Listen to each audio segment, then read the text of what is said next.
Hello everybody and welcome to Eli's World. Now today this video is going to be a little different. We're going to do it in voiceover. The audio for the original video got messed up, so I'm going to just do a voiceover so like that it can be a bit better.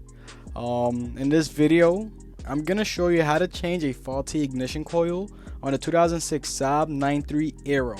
This is the V6 variant, by the way.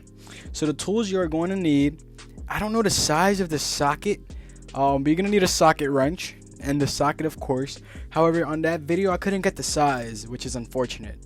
I know you're gonna need a 10mm wrench, so it's different from the socket wrench, and the piece you're gonna replace the coil with. I decided to go with the Master Pro ignition coil. At the time it was $70. I don't know how much it is now.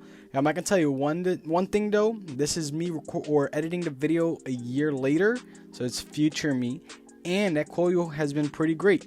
I haven't had no problems with the ignition coil or check engine light popping up. It's been perfect ever since I replaced it. So I got my money's worth. Now, I know you see the lubricant in the video. However, that was a mistake. That was rookie me. Do not use lubricant. Do not use it. So disregard that.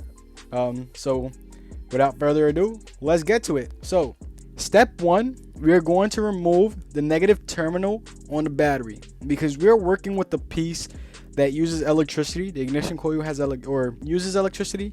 We don't want to cause any shorts, so we're gonna unplug the battery to prevent that.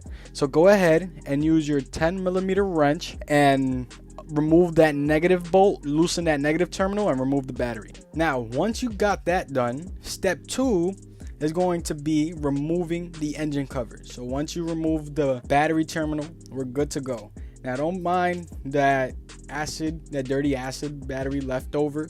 It happens with cars over time. You just need to get a little bit of baking soda and warm water and it'll come right off. And if that doesn't work and you want to do something a bit more secure, you can use some sandpaper or a metal wire brush, and that would help clean that negative terminal battery. So now step 2 is going to be removing the engine cover. And the first thing we're going to have to do is remove the engine oil cap. That's how Saab made it. So we're going to take that and remove it, and then we're going to remove the cover so like that we can get access to the ignition coil that are faulty.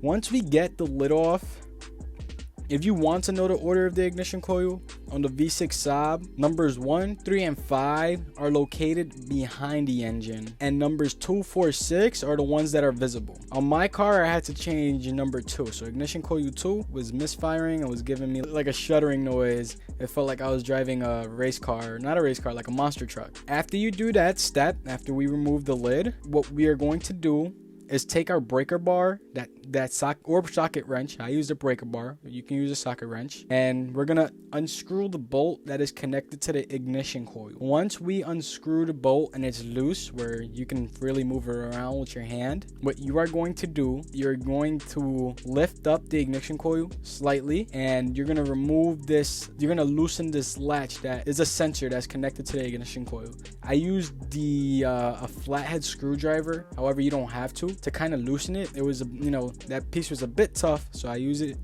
a flathead to loosen it, and then afterwards you push with your thumb on the right side so like that it can open. Once it fully opens, then you're gonna be able to remove the ignition coil to that sensor. So once you change the sensor, or once you remove the sensor, you're able to change the ignition coil. Now here are some before and after pictures of the ignition coil, or a side-by-side comparison. The one on the left is, you can clearly see that one was the faulty one. That one had to go, so that was no good. The one on the right is the new one.